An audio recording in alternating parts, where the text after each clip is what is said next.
નમસ્કાર મિત્રો, સ્વાગત છે આપ સૌનો અમારી યુટ્યુબ ચેનલમાં। તો મિત્રો, હાલની આપણે વાત ગુજરાત રાજ્યની અંદર ગુજરાત રેઇન ફોરકાસ્ટ અને ગુજરાતમાં વરસાદની ચેતવણી તેમજ મિત્રો હવામાન વિભાગે આપ્યું મોટું અપડેટ। તો મિત્રો, વિડીયો ગમે તો વિડીયોને લાઇક કરો, શેર કરો, કમેન્ટ કરો અને ચેનલમાં નવા હોય તો ચેનલને સબસ્ક્રાઈબ પણ જરૂરથી કરજો।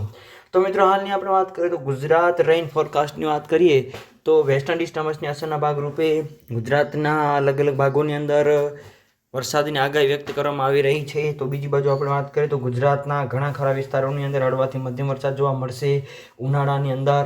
આ ઉપરાંત કેટલાક વિસ્તારોની અંદર 30થી 40 કિલોમીટર પ્રતિ કલાકની ઝડપે પવનો ફૂંકાવાની પણ હાલ શક્યતાઓ વ્યક્ત કરવામાં આવી રહી છે।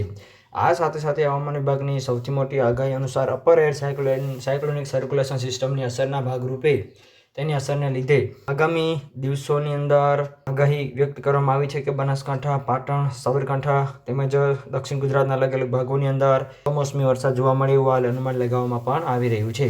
જેની સાથે સાથે બીજી બાજુ આપણે વાત કરીએ તો હવામાન વિભાગની સૌથી મોટી આગાહી અનુસાર જામનગર, મોરબી, કચ્છના અલગ અલગ ભાગોની અંદર પણ વાવાઝોડું જેવું પવન ફૂંકાવાની શક્યતાઓ વ્યક્ત કરવામાં આવી રહી છે। મિત્રો, જેની સમગ્ર નવી અપડેટ જેમાં આવતું જશે એમાં અમે તમને જણાવતા રહીશું।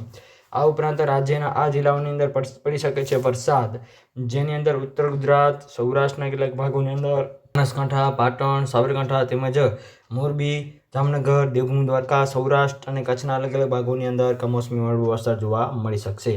આ સાથે સાથે 19 તારીખની વાત કરીએ તો ભરૂચ, સુરત, ડાંગ, તાપી, નવસારી, વલસાડ વગેરે વિસ્તારોની અંદર કમોસમી વરસાદ જોવા મળી શકશે। તો બીજી બાજુ ફરી વખત 40થી 50 કિલોમીટર પ્રતિ કલાકની ઝડપે પવનો ફૂંકાવાની પણ શક્યતાઓ વ્યક્ત કરવામાં આવી રહી છે। એટલે કે આગામી 3 દિવસ સુધી ગુજરાત રાજ્યની અંદર હવામાનમાં ફેરફાર જોવા મળશે। તો મિત્રો, વિડીયો ગમે તો વિડીયોને લાઇક કરો, શેર કરો, કોમેન્ટ કરો અને ચેનલમાં નવા હોય તો ચેનલને સબસ્ક્રાઈબ પણ જરૂરથી કરજો। તો મિત્રો, આપ સૌનો ખૂબ ખૂબ આભાર।